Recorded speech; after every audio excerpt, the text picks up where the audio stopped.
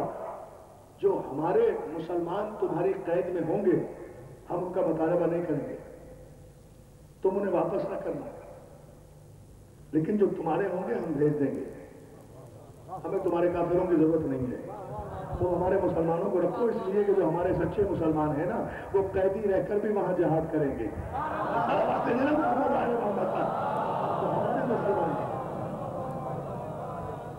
بات توجہ، جو ہمارے ہیں، جو ہمارے سچے مومن ہیں وہ وہاں رہ کر جہاد کریں گے، اس لیے کہ جو دل کی گہرائیوں سے، بہت توجہ جانے محترم، جو دل کی گہرائیوں سے اقرار توحید کر چکے ہیں، جو دل کی گہرائیوں سے اقرار نبوت کر چکے ہیں، وہ کہیں بھی رہیں ہمارے رہیں گے. وہ کہیں بھی رہیں ہمارے رہیں گے. جو ذرا کمزور قسم کے لوگ ہیں انہیں ہم قیدی نہیں بننے دیں گے، انہیں ہم اپنے ساتھ ہی سلوات بھیجیں. محمد جن سے ہمیں خطرہ ہے، توجہ ہے نا، جن سے ہمیں خطرہ ہے ہم انہیں تمہارے پاس پہنچنے ہی نہیں دیں گے. لیکن جو کامل الایمان ہیں وہ وہاں رہیں گے، تم واپس نہ کرنا، اپنے کافر تم واپس لے جانا، تاکہ وہ، بہت توجہ، ہم میں رہ کر ہماری مخبری نہ کریں. بصیرت ہے جان محترم. بھائی ایک مرتبہ ضرور بھیجیں آپ.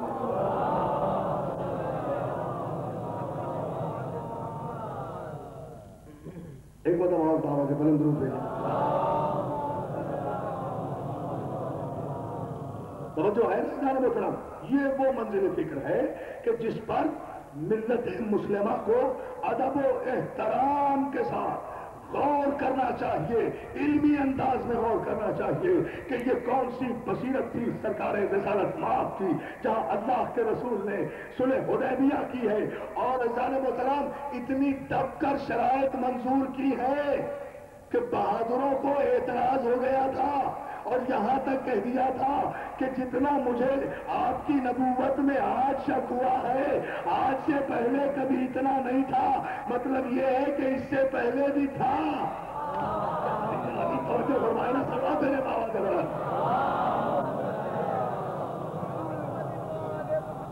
مولا آپ کو سلامت رکھے. میں اپنے تمام معزز سننے والوں کو متوجہ کرنا چاہتا ہوں اس نتیجے پر. ہمارے بھائی ناصر ربانی صاحب بھی یہاں ہیں، ہمارے صوبائی وزیر حاجی منور عباسی بھی یہاں ہیں، ہمارے بھائی فرید انصاری صاحب بھی یہاں ہیں.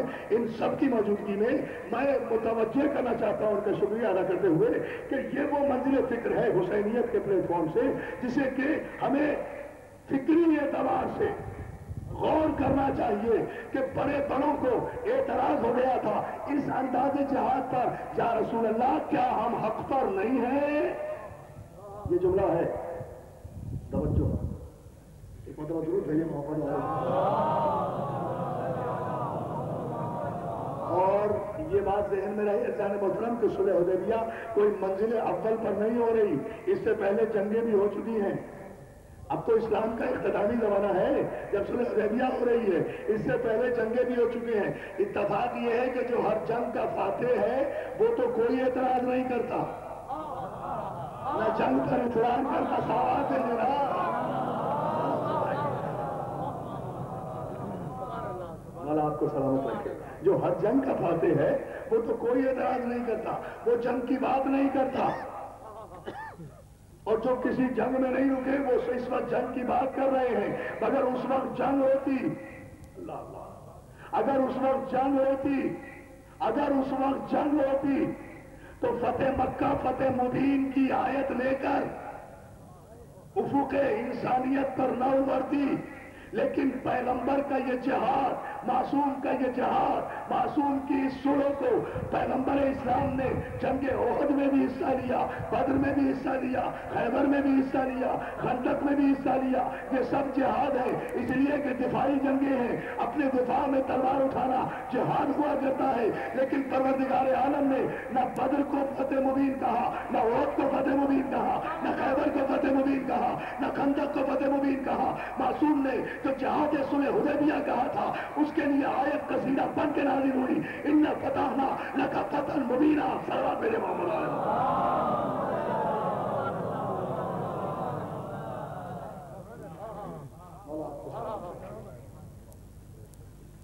یاد رکھیں ایک جملہ اور عرض کرتا چلو اس مسئلے پر کہ جہاد بالسیف جہاں ہوتا ہے نا، تلوار سے جہاں جہاد ہوتا ہے وہاں آتا ہے نصر من اللہ و فتح قریب. وہاں اللہ کی نصرت ہوتی ہے اور فتح قریب ہوتی ہے. لیکن جہاں جہاد بالقلم ہو وہاں نصرت کی خبر نہیں آتی، وہاں فتح مبین کی آیت آتی ہے. اللہ اللہ، وہاں فتح مبین کی آیت آتی ہے. جہاد کے لیے ہے نصر من اللہ، جہاد کے لیے فتح مبین. صلح حدیبیہ کا نتیجہ ہے فتح مکہ. میں آگے چل کے ابھی عرض کروں گا. عزیزان محترم، شبلی نعمانی نے اس صلح حدیبیہ میں بس ساری زحمت آپ کی تمام، اب یہاں سے میں آپ کو نتیجے دے رہا ہوں انشاءاللہ. صلح حدیبیہ کے متعلق شبلی نعمانی نے لکھا کہ ابو طالب کا بیٹا علی وہ عظیم انسان ہے کہ جس نے ایک لمحے کے لیے بھی کبھی پیغمبر اسلام کے کسی اقدام پر اعتراض نہیں کیا. ہم خوب سمجھتے ہیں اس انداز پارسائی کو اللہ جانے کس کس کے اعتراض چھپانے کے لیے علی میں اعتراض کی گنجائش، کہاں کہاں کے اعتراض چھپانے کے لیے کیا اعتراض کی گنجائش ڈھونڈی گئی. شبلی نعمانی خود ہی کہتے ہیں کہ علی نے ہر وہ اقدام کیا جو پیغمبر اسلام نے کہا، مگر جب صلح حدیبیہ ہونے لگی تو علی صلح نامہ لکھ رہے تھے. انشاءاللہ اگر میرے مولا نے چاہا اور میری آواز اور گلے نے ساتھ دیا اور آپ نے فرمائی توجہ، مولا نے کیا کرم، تو ایک تاریخی فیصلہ گزشتہ مجالس کی طرح اس مجلس میں بھی آپ کی سماعتوں کے لیے نظر کروں گا اور اپنے معزز مہمانوں کی سماعتوں کے لیے نظر کروں گا. مگر توجہ میں آپ کی پوری چاہوں گا عزیزان محترم، اس لیے کہ مضمون اپنی وضاحت کی منزل پر ہے. آئندہ تو مجالس ہیں جہاں ہمیں جہاد معصوم کے چیپٹر کو کلوز بھی کرنا ہے. اس جملے پر آپ کی خصوصی توجہ چاہوں گا. شبلی نے کہا کہ پیغمبر اسلام کے کسی اقدام پر عمل کرتے ہوئے علی ابن ابی طالب نے کبھی کوئی تردد نہیں کیا، کسی تردد اور تکلف کا مظاہرہ نہیں کیا. لیکن جب صلح نامہ لکھا جا رہا تھا تو علی نے سب سے اوپر لکھا یہ معاہدہ ہے کافروں اور محمد رسول اللہ کے درمیان.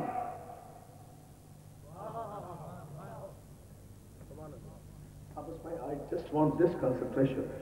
بالکل آپ کی یہ توجہ مجھے چاہیے اور اس میں سے ایک تاریخی نتیجہ انشاءاللہ چھلکے گا جزیہ امام بارگاہ جب یہ جملہ میں عرض کروں گا آپ کی خدمت میں. شبلی نعمانی لکھتے ہیں کہ اس معاہدے کو لکھا علی بن ابی طالب نے اور ید اللہ نے اپنے قلم مبارک سے لکھا. کتنے مسئلے حل کر گئے ہیں علی صلح حدیبیہ میں، یہ میں ابھی عرض کرنے جا رہا ہوں. علی نے لکھا یہ معاہدہ ہے کافروں اور محمد رسول اللہ کے درمیان. کافروں کے نمائندوں نے کہا کہ بھائی اس میں سے لفظ رسول اللہ نکالو، اس لیے کہ اگر ہم انہیں رسول مان لیں تو پھر جھگڑا کیسا. نہیں غور کیا آپ نے، یہی تو آپ کو غور فرمانا ہے. شبلی نعمانی کے لفظ یہ ہیں کافروں نے اعتراض یہ کیا کہ اس جملے میں سے رسول اللہ نکال دو، اس لیے کہ رسول ہی پر تو جھگڑا ہے، رسول تو ہم مان نہیں رہے. دیکھو یہ معاہدہ ہے کافروں اور محمد ابن عبداللہ کے درمیان. اگر ہم رسول اللہ تسلیم کر لیں، پوری توجہ عزیزان محترم، اگر ہم محمد رسول اللہ تسلیم کر لیں تو پھر جھگڑا کیسا. یہ لفظ رسول اللہ کاٹو. یہاں شبلی نعمانی کو اعتراض کی گنجائش نکل آئی. پیغمبر اسلام نے کہا علی لفظ رسول اللہ کاٹ دو. مطلب جہاد معصوم دیکھیں تو صحیح آپ کہاں تک پہنچے ہیں رسول. اس لیے کہ نگاہ معصوم تو فتح مبین پر لگی ہوئی ہے نا. نگاہ معصوم تو فتح مبین پر لگی ہوئی ہے نا. علی اس میں سے لفظ رسول اللہ نکال دو. دوستو صرف اتنا ہوا ہے جیسے ہی پیغمبر اسلام نے کہا علی نے قلم اور کاغذ وہ صلح نامے کا کاغذ پیغمبر کی خدمت میں پیش کر دیا. یا رسول اللہ میں لفظ رسول اللہ نہیں کاٹ سکتا، آپ اپنے دستے مبارک سے کاٹ دیجئے، اس میں اعتراض کی گنجائش نہیں. تم علی کے مقام کو سمجھے کہاں شبلی. علی کوئی عام کلمہ پڑھنے والا نہیں تھا، علی نے تصدیق رسالت کی تھی، اس لیے اپنے ہاتھوں سے اپنے ہاتھ سے لفظ رسول اللہ پہ قلم نہیں چلایا، یہ کہہ کر رسول کی خدمت میں کاغذ اور قلم پیش کر دیا، یا رسول اللہ میں آپ کی رسالت کا کلمہ نہیں پڑھتا، میں نے آپ کی رسالت کی گواہی دی ہے۔ مدعی اپنے دعوے سے دستبردار ہو سکتا ہے لیکن سچا گواہ کبھی پھرا نہیں کرتا۔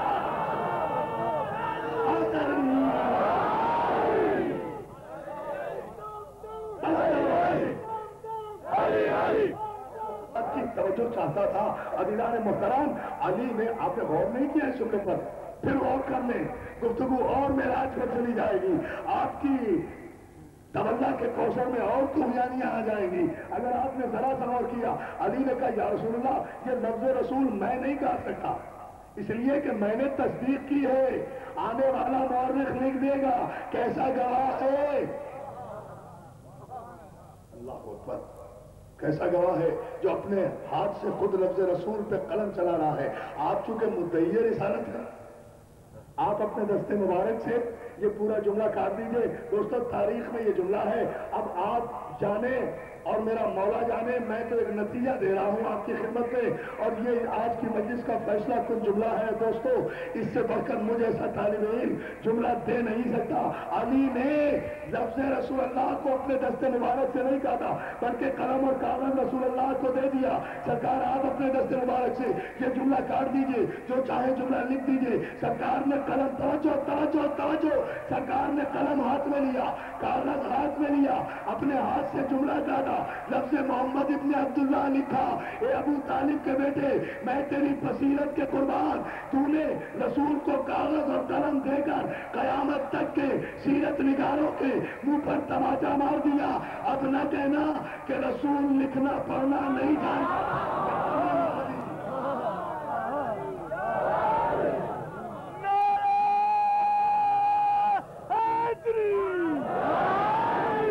اس پر تدبر کرنا چاہیے۔ پیغمبر اسلام، اب یہ عجیب دنیا کا مزاج ہے، علی کاغذ اور قلم دیتا ہے تو مجرم، لوگ مانگنے پر بھی نہیں دیتے تو منصف سروا دے دینا محمد۔ لیکن صلح حدیبیہ وہ پیمانہ ہے، وہ معیار ہے جو فتح مبین کی علامت قرار پائی، فتح مبین کی علامت قرار پائی۔ اسی ایک صلح نے فتح مکہ کا راستہ بھی ہموار کیا، جہاد معصوم، فتح مکہ کا راستہ اور معصوم کا جہاد دیکھے۔ اسی کے نتیجے میں چند مہینے گزرنے کے بعد میرے مولا مجھے طاقت دینے میں یہ جملہ پہنچا دو کسی طرح نتیجے کے طور پر آپ کی سماعتوں تک، چند ہی مہینے گزرنے کے بعد، صلح حدیبیہ کے چند ہی مہینوں کے بعد فتح مکہ نصیب ہوئی، اور اللہ کا رسول 10,000 کا لشکر جرار لے کر، تاریخ کے جملے یہ ہیں، 10,000 مسلمان تھے پیغمبر اسلام کے جلوں میں جب آپ فاتح اعظم کی حیثیت سے مکے میں داخل ہوئے۔ بہت توجہ، اس کی تفصیل تو میں کل بتاؤں گا، لیکن ایک جملہ یہاں عرض کرنا ہے۔ 10,000 چمکتی ہوئی تلواروں کے ساتھ، لیکن جب حدود مکہ میں پہنچے سرکار نے حکم دیا، جہاد معصوم دیکھیں، سرکار نے حکم دیا اپنی تلواریں میانوں میں ڈال لو، لشکر کی دہشت نہ ہو مکے والوں پر۔ یہ وہی مکہ ہے نا جہاں سے مجبوراً نکالے گئے تھے، لیکن معصوم کا ضرب دیکھیے کہ اپنی تلواریں میانوں میں ڈال لو تاکہ کسی پر دہشت طاری نہ ہو۔ بہت توجہ اس جملے پر عزیزان محترم، تاکہ کسی پر دہشت، کوئی جان کے خوف سے کلمہ نہ پڑھے، اپنی تلواریں میانوں میں ڈالو۔ 10,000 کے لشکر نے اپنی تلواریں میانوں میں ڈالی، پیغمبر اسلام آگے آگے ہے، سارا جنگ کی ہے، ہم نے جاہلیت کی ہے، ہم نے رسول کے چچا حمزہ کا کلیجہ چبایا ہے، ساری باتیں کافروں اور مجرموں کے ذہنوں میں آ رہی ہیں، اس لیے کہ فکر معصوم کو کفر سمجھ ہی نہیں سکتا۔ سب لگ رہے ہیں نا کہ آج تو اللہ کا رسول فاتح اعظم کی حیثیت سے پیغمبر اسلام، مولا آپ کو سلامت رکھے دوستو، پیغمبر اسلام سیدھے خانہ کعبہ میں جاتے ہیں، خانہ کعبہ میں پہنچتے ہیں اور ایک چھڑی، ایک عصا، مورخین نے لکھا سرکار رسالت مآب کے دستے مبارک میں ہے، کعبے کی نیچی دیواروں پر جتنے چھوٹے چھوٹے بت رکھے ہوئے تھے۔ اصل میں مسئلہ یہ تھا دوستو کہ عرب میں جتنے قبیلے تھے اتنے بت تھے کم وقت، 360 بت رکھے ہوئے تھے کعبے میں، تو 360 قبیلے تھے، ہر قبیلے کا ایک بت ہوتا تھا، جو جتنا بڑا قبیلہ ہوتا تھا وہ اتنا بڑا بت بنا لیتا تھا، اور ہر طاقتور قبیلے کا بت اتنی ہی بلندی پر رکھا جاتا تھا۔ توجہ ہزار محترم، ہر قبیلے کا، چھوٹے سے چھوٹے قبیلے کا، بڑے سے بڑے کا، آمدہ ہے سننے کے لیے فیصلہ کن جملہ، چھوٹے سے چھوٹے قبیلے کا بت بھی خانہ کعبہ میں تھا، بڑے سے بڑے قبیلے کا بت بھی خانہ کعبہ میں تھا۔ دوستوں کی فرمائش پر یہ جملہ دہرا رہا ہوں۔ دوستو آپ ذرا سا توجہ فرما لیں، اپنے معزز مہمانوں کی نظر بھی کر رہا ہوں، اس جملے پر توجہ فرمائیں۔ چھوٹے سے چھوٹا بت بھی ہر قبیلے کا موجود تھا، بڑے سے بڑا بت بھی ہر قبیلے کا موجود تھا۔ ہر قبیلے کا بت یعنی جتنے بت پرست قبیلے تھے، یا علی یا علی یا علی، نہیں توجہ فرمائی۔ پھر غور کریں دوستو، خدا کی قسم ساری رات پڑھتا رہوں گا اگر آپ نے اس جملے پہ توجہ نہیں کی۔ اگر جلدی جلدی سننا ہے تو جملے پہ توجہ فرما لیں آپ، اس لیے کہ میں پوری مجلس کا ماحصل آپ کی خدمت میں پیش کر رہا ہوں۔ خانہ کعبہ میں 360 بت تھے، 360 قبیلوں کے بت تھے، جو جتنا بڑا قبیلہ تھا اتنا ہی بڑا اس کا بت تھا، اور اتنی ہی بلندی پر وہ رکھا رہتا تھا۔ یہ تاریخ عرب لکھنے والوں نے متفقہ طور پر جسٹس طارق امیر علی نے بھی اس کا حوالہ دیا ہے کہ ہر قبیلے کا ایک بت خانہ کعبہ کی دیوار پر رکھا ہوا تھا۔ دیواروں پر، ساقوں پر کوئی جگہ ایسی نہیں تھی یا بظاہر روزے قبیلہ پیدا ہوتا تھا، روزے بت بنا دیتا۔ یہ قبیلے جب بھی پیدا ہوتے ہیں بت بنا دیتے ہیں۔ توجہ ہے محترم، روز ایک قبیلہ پیدا ہوتا تھا، روز ایک بت بنا دیا کرتے تھے۔ اس طرح سے تعداد بڑھتے بڑھتے 360 بتوں کی تعداد خانہ کعبہ میں ہو گئی۔ مولا آپ کو سلامت رکھے۔ میں صرف تاریخ اسلام کے مورخ سے، رضویہ امام بارگاہ کے اس عظیم الشان اجتماع کے حوالے سے ایک تاریخی سوال کرنا چاہتا ہوں، اور وہ صرف یہ کہ جب ہر قبیلے کا بت موجود تھا، عرفان حیدر عابدی محرم کی 7 تاریخ کو رضویہ امام بارگاہ سے چیلنج کرتے ہوئے ایک بات کہہ رہا ہے، اے ابو طالب کو، اے رسول اور آل رسول کے آبا و اجداد کو کافر کہنے والے تاریخ کے کافر مورخوں، میں آج ہی اپنا مذہب شیعہ تبدیل کر دوں گا اگر ان 360 بتوں میں کوئی بنی ہاشم کا بت دکھا دے۔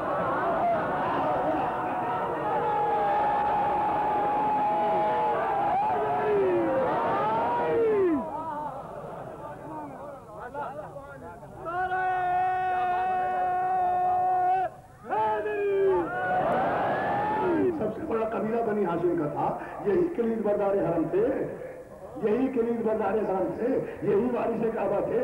تو اگر معاذ اللہ یہ قبیلہ بت پرست ہوتا تو ان کا بت تو سب سے زیادہ بلندی پر رکھا ہوتا، لیکن اس قبیلے کے بعد دنیاوی اعتبار سے جو طاقتور قبیلہ تھا وہ ابو سفیان کا قبیلہ تھا، اسی لیے اس کا بت جس کا نام عزا تھا وہ کعبے کی اونچی دیوار پر رکھا ہوا تھا، جسے علی نے مہر نبوت پر قدم رکھ کے توڑا تھا، جسے علی نے اب پتا چلا نا کہ خانہ کعبہ میں پہنچ کر پیغمبر اسلام نے لشکر اسلام سے کسی کا انتخاب نہیں کیا بت شکنی کے لیے، صرف علی کا انتخاب کیا، اس لیے کہ کسی کا انتخاب موضوع ہو ہی نہیں سکتا تھا۔ اگر لشکر میں سے کسی کو لے لیتے تو ہر قبیلے کا بت وہاں موجود تھا۔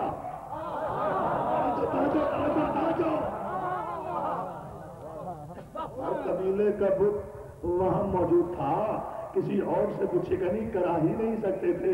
عزیزان محترم، اس لیے پیغمبر اسلام نے کہا، علی ہم شانہ جھکاتے ہیں، تم مہر نبوت پر قدم رکھو۔ اللہ اکبر، عظمت مولا کائنات پہ آپ صلوات بھیج دیں محمد۔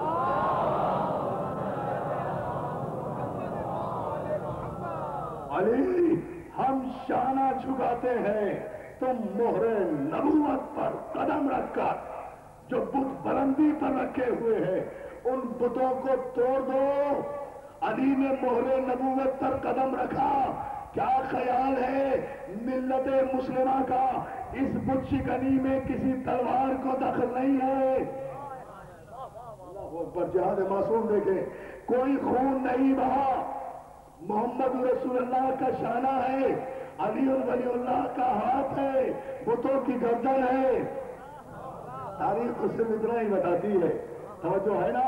مہر نبوت پر اب مجھے نہیں پتا کہ علماء اکرام کیا کہیں گے، میں تو استدلال کی منزل پر ایک جملہ کہہ رہا ہوں۔ بھائی یہ مہر نبوت کیا تھی؟ اس مہر نبوت پر لکھا ہوا تھا لا الہ الا اللہ محمد رسول اللہ، لا الہ الا اللہ بھی آیت ہے، محمد رسول اللہ بھی آیت ہے کوئی مسلمان جو معاذ اللہ قرآن کی آیت پر پیر رکھ کر کھڑا ہو جائے تو اللہ اسے کافر اور مرتد کہہ دے، اس لیے کہ قرآن پر کسی کا پیر نہیں آیا کرتا مگر علی کے پاؤں مہر نبوت پر ہے، کس لیے ہے کہ قرآن پر کسی کا پاؤں نہیں آتا لیکن قرآن پر قرآن آ سکتا ہے۔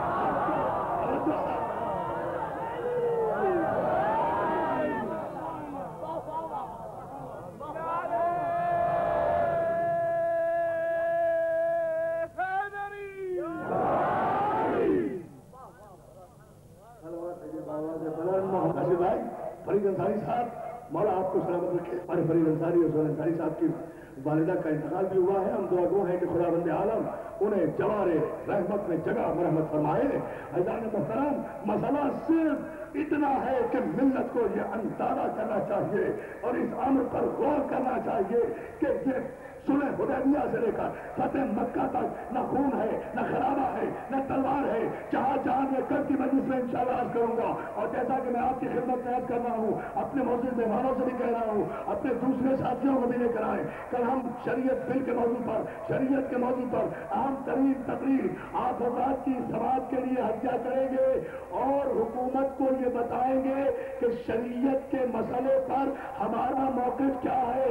ہم شریعت کے نظام کے خلاف نہیں ہے، شریعت کی حکومت کو مانیں گے مگر حکومت کی شریعت کو نہیں مانیں گے۔ صلوات ہے محمد علیہ محمد۔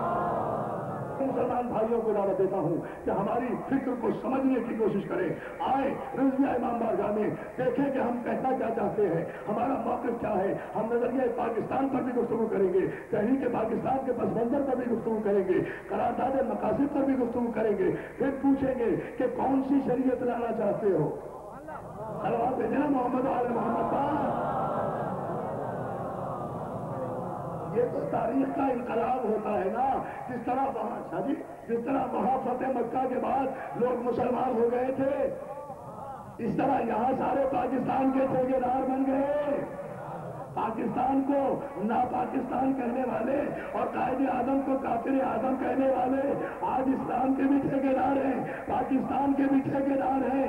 یہی نقاب تو ہم چہرے سے اٹھانا چاہتے ہیں، ہم سے پوچھے بغیر، ہماری تائید کے بغیر، ہمارے مشورے کے بغیر کوئی قانون، کوئی شریعت اس ملک میں نہ پاس ہو سکتی ہے نہ نافذ ہو سکتا ہے، اس لیے کہ ڈرو اس وقت سے۔ ابھی تک تو ہم یہ کہہ رہے ہیں نا کہ پاکستان سب نے بنایا تھا، اس وقت سے جب ہم کسی بین الاقوامی عدالت میں جا کر مقدمہ دائر کر دیں کہ پاکستان بنانے میں جو حصہ ہمارا ہے وہ کسی کا نہیں ہے۔ جان محترم، یہی تو انقلاب ہے کہ اسلام کو اگر آپ دیکھیں، اسلام میں بھی ہم، پاکستان میں بھی ہم، اسلام نام ہے، ابو طالب کی بصیرت، خدیجہ الکبریٰ کی دولت اور علی کی شجاعت کا، پاکستان نام ہے، قائد اعظم کی قیادت اور راجہ صاحب محمود آباد کی دولت کا، اسلام بھی ہمارا ہے، پاکستان بھی ہمارا ہے۔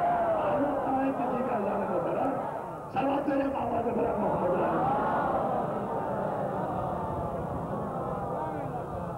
یہ ہم انشاءاللہ کل گفتگو کریں گے۔ ایک مرتبہ آپ اور درود بھیج لیں۔ محمد علی صاحب کے والد کا، نور محمد انصاری صاحب کا انتقال ہوا ہے، والدہ کا نہیں، سہم ہو گیا مجھ سے۔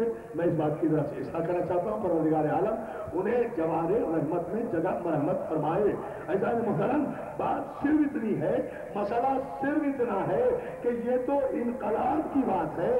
ایک توجہ دوستو، انقلاب اسی کو تو کہتے ہیں، انقلاب میں ایسے ایسے کیسے کیسے ہو گئے اور کیسے کیسے ایسے ایسے ہو گئے۔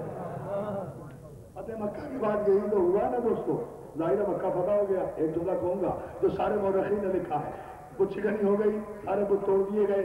ابو طالب کے غیور بیٹے نے خانہ کعبہ میں اپنی ولادت کا احسان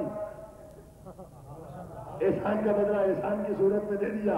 اے مجھے خانہ کعبہ میں، اے مجھے خانہ کعبہ میں پیدا کر کے کائنات کی سب سے بڑی فضیلت عطا کرنے والے میرے پروردگار، میری غیرت کا تقاضا تھا کہ جس کعبے میں تو نے مجھے پیدا کیا ہے اس کعبے میں کوئی بت نہ رہے۔ بہت توجہ دار محترم، اس کعبے میں کوئی بت نہ رہے. علی نے حل جزاء الاحسان الا الاحسان کا بدلہ اسی انداز میں دیا.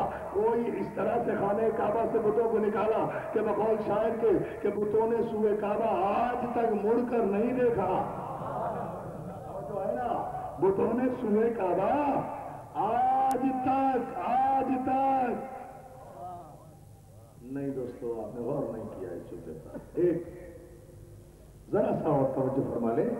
علی نے بت شکنی کی اور میرے نوجوان دوستوں اور تاریخ کے طالب علموں فخر کے ساتھ رضویہ امام بارگاہ سے جاؤ, اعتماد کے ساتھ اپنے ذہنوں کے کمپیوٹر میں یہ بات فیڈ کر کے جاؤ رضویہ امام بارگاہ سے جو میں آپ کو مولا حسین کے صدقے میں عطا کر رہا ہوں. یاد رکھو تاریخ آدم و عالم میں صرف 2 بت شکن گزرے ہیں.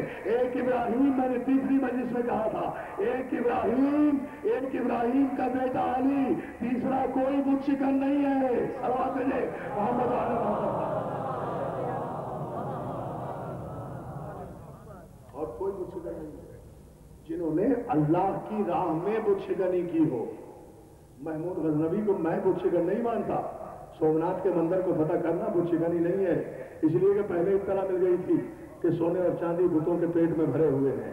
تو سونے اور چاندی کے لالچ میں بتوں کو توڑنا اور بات ہے, اللہ کی رضا کے لیے بت شکنی کرنا جہاد معصوم ہے.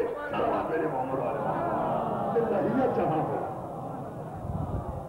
بہت توجہ. تو علی کائنات آدم و عالم کا, ذریت ابراہیم کا وہ بت شکن, مولا آپ کو سلامت رکھے, وہ بت شکن کہ جس نے مہر نبوت پر قدم رکھ کر بت شکنی کی اور آج تک دنیا حیران ہے. استاد قمر یاد آ گیا دوستو, ذرا سا توجہ فرمانے لطف آئے گا. میری ساری تقریر ایک طرف اور یہ شعر جو مجھے اتفاق سے موقع پر یاد آیا. استاد قمر جلالی کہتے ہیں مسلمانوں پہ حج فرض عیاں ہے.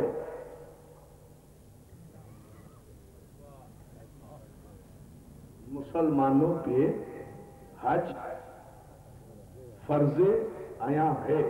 یعنی یہ بات تو سمجھ میں آ گئی کہ بھائی حج مسلمانوں پہ فرض ہے, زندگی میں ایک مرتبہ ضرور کرنا چاہیے, جسے اللہ استطاعت دے, جسے اللہ طاقت دے. استاد کہتے ہیں مسلمانوں پہ آخری آدمی تک مولا عظیم الشان اجتماعات کو چشم پد سے محفوظ رکھے. سب سنیں اس جملے پر, مسلمانوں پہ حج فرض عیاں ہے. مگر استاد کہتے ہیں طواف کعبہ ایک راز نہاں ہے. نہیں پھر نہیں سناتا نا میرا نہیں, کوئی میرا شعر تو نہیں ہے جو آپ داد نہیں دے رہے, استاد کا شعر ہے. پوری طاقت و توانائی حیدری. ایک بزرگ نے اتنی دور سے کھڑے ہو کر نعرہ حیدری لگایا ہے تاکہ نوجوانوں کو کوئی جوش آئے. بتائیں کہا کرو یا علی مدد سے کیا ہوتا ہے. ارے بھائی یہ تو عرفان رابطی سے پوچھو. یا علی مدد تو آج بھی میرا مشکل کشا ہے.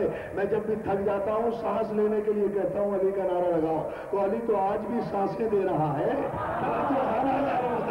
محمد علی محمد کا مسلسل مجالس کی وجہ. اللہ آپ کو سلامت رکھے. اللہ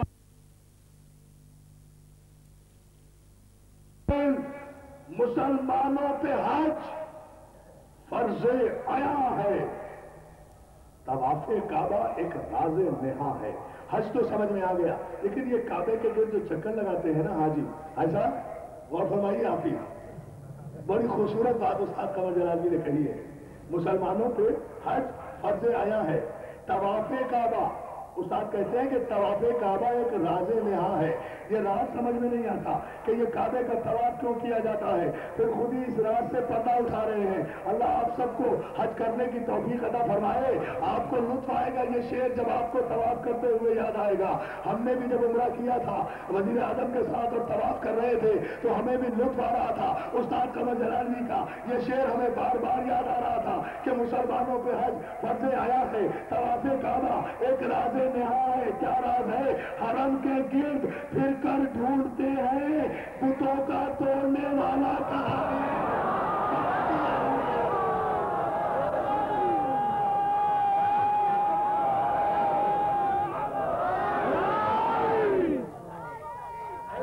مراحل میں ہے اور کل انشاءاللہ اس عشرے کی اہم ترین تقریر. لیکن دوستو آج میری اپیل خالی نہیں جانا چاہیے.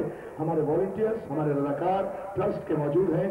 آپ جتنی زیادہ سے زیادہ ان کی مالی معاونت فرما سکتے ہیں وہ مالی معاونت فرمائیں.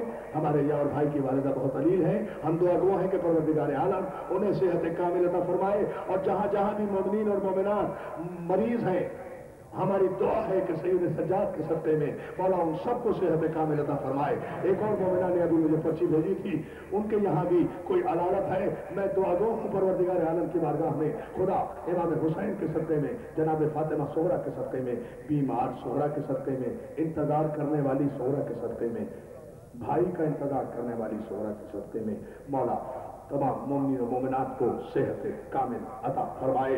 جو بھی مومنین اور مومنات ہمارے جتنے دوست احباب ان مجالس میں آ رہے ہیں اور شرکت کر رہے ہیں اور تعاون کر رہے ہیں, مولا وہ جو بھی حاجتیں لے کر آئے ہیں جناب قاسم نوشاہ کے صدقے سے ان کی حاجتوں کو پورا فرما. دوستو آج نوشاہ کی مہندی ہے, آج محرم کی 7 تاریخ ہے, آج حسن کے لال کا ماتم ہے, آج ام فروا کے چاند کا ماتم ہے, آج ایک رات کے بیاہے کا ماتم ہے. آج ہمارے چھوٹے چھوٹے بچے گھر گھر سے مہندی اٹھا رہے ہیں, گھر گھر سے مہندی اٹھا رہے ہیں, سبز کپڑے پہنے ہوئے ہیں. آج منتیں بڑھائی جا رہی ہیں, آج منتیں مانگی جا رہی ہیں. آج درگاہوں میں خواتین خصوصی طور پر حاضریاں دے رہی ہیں. میری ماں بہنوں, اللہ تمہارے بچوں کو سہرے سجائے, اللہ تمہارے ارمان پورے کرے. آج کی رات ام فروا کو ضرور پرسا دینا, آج کی رات ام فروا کا ضرور ساتھ دینا, اس لیے کہ ام فروا کے چاند کو ایک رات دولہا بننا نصیب ہوا. اداداروں کسی نے ایسا سہرا نہیں پہنا, ایسا سہرا نہیں پہنا تو ایک رات کھلا ہو اگلے دن خاک میں مل گیا ہو. حسن کا اللہ جانے ان باپ اور بیٹے کی تقدیر کیا تھی. باپ کے جنازے میں اتنے تیر تھے,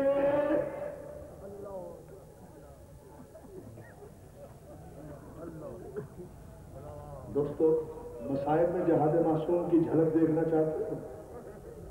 مصائب میں جہاد معصوم, اپنے عنوان سے مسلسل ہو جاؤں, یہ مولا کی عطا ہے, میری طاقت نہیں ہے. دوستو اگر دیکھنا چاہتے ہو تو یہ جملہ سن لو. حسن کا جنازہ لے کر حسین چلے ہیں. جنازے کے لیے حکم یہ ہے کہ جنازے کو جو کفن دیا جاتا ہے اسے بھی لوہا نہ لگایا جائے, اسے بھی قینچی سے نہ کاٹا جائے, اسے بھی سوئی سے نہ سیا جائے. اتنا ہے احترام میت. یہ کلمہ پڑھنے والے تھے کہ جنہوں نے استقبال کیا ہے تیروں سے فاطمہ کے لال کے جنازے کا. مجھے نہیں پتا کتنے تیر لگے, لیکن اللہ اکبر, یہاں بھی تلوار کھینچ سکتی تھی, یہاں بھی عباس کو جلال ہے. میں جناب قاسم پر بعد میں گفتگو کروں گا, 2 جملے پہلے سن لو. دوستو یہاں بھی تلوار کھینچ سکتی تھی, یہاں بھی کربلا بن سکتی تھی. جب حسن کے جنازے کا راستہ روکا گیا ہے, بنی ہاشم کے قمر کو جلال آیا ہے, جنازہ چھوڑ کر سیدھے گھر میں واپس آئے ہیں, دیوار پر لٹکی ہوئی تلوار کو عباس نے اتارا ہے. زینب نے راستہ روک کر کہا عباس کہاں جا رہا ہے؟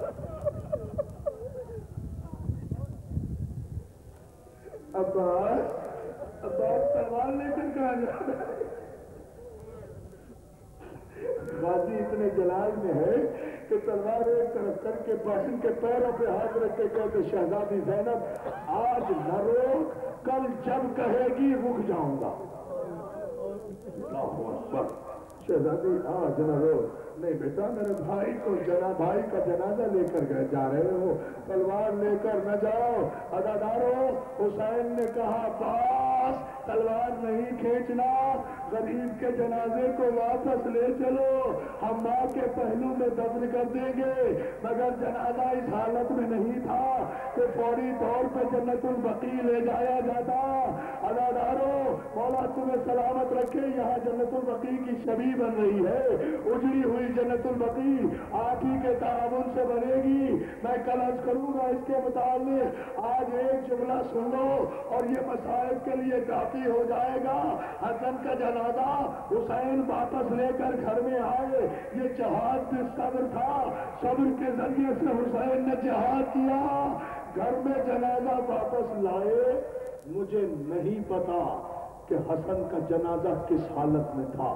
میں نے تو تاریخ میں اتنا پڑھا کہ زینب نے جو ہی بھائی کے جنازے کو دیکھا نا، سینے پہ ہاتھ مار، میری ماں بہنوں سنو گے جملہ، سینے پر ہاتھ مار کے کہتے ہیں بھیا میں نے تو اپنے بھائی کو سفید کفن پہنایا تھا. سن لیا آپ نے نظر؟ میں نے تو اپنے مولا آپ کو سلامت رکھے بھائی، میں نے تو اپنے بھائی کو سفید کفن پہنایا تھا، یہ کفن سرخ کیسے ہو گیا؟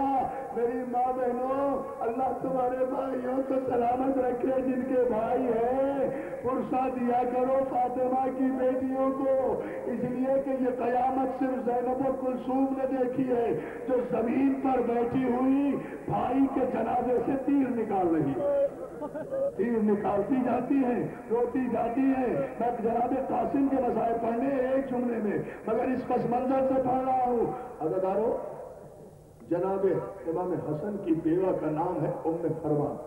اپنے وارث کی بے کسی کو نہیں دیکھا گیا، برداشت نہیں ہوا جب جنازے کو، اس لیے کہ غریب سے غریب آدمی کا جنازہ بھی بغیر دفن ہوئے کبھی واپس نہیں آتا، کتنا بھی غریب آدمی ہو. یہ تو فاطمہ کا لال تھا، یہ تو رسول کا نواسا تھا جس کا جنازہ مسلمانوں نے واپس بھیج دیا. عزیزانو، بس دو جملے اور مجلس ختم کر دوں گا. مولا آپ کو کوئی غم نہ دے سوائے غم حسین کے. اس جملے پہ توجہ کر لیں. جناب ام فرما زمین پہ بیٹھی سر کے بال کھولے ہوئے 2 برس کے قاسم کو اپنی گود میں لیے ہوئے کہہ رہی ہیں قاسم، ماں کو بڑا ناز ہوتا ہے نا اپنی اولاد پر، بیٹوں پر، قاسم قاسم قاسم، اگر آج تو جوان ہوتا تو تیرے باپ کا جنم اس غربت میں واپس نہ آتا. قاسم تو نے باپ کی غربت دیکھی ہے. قاسم اگر آج تو جوان ہوتا تیرے باپ کا جنازہ اس طرح گھر میں واپس نہ آتا. قاسم، ماں کی غربت کا خیال رکھنا، ماں غریب ہو گئی.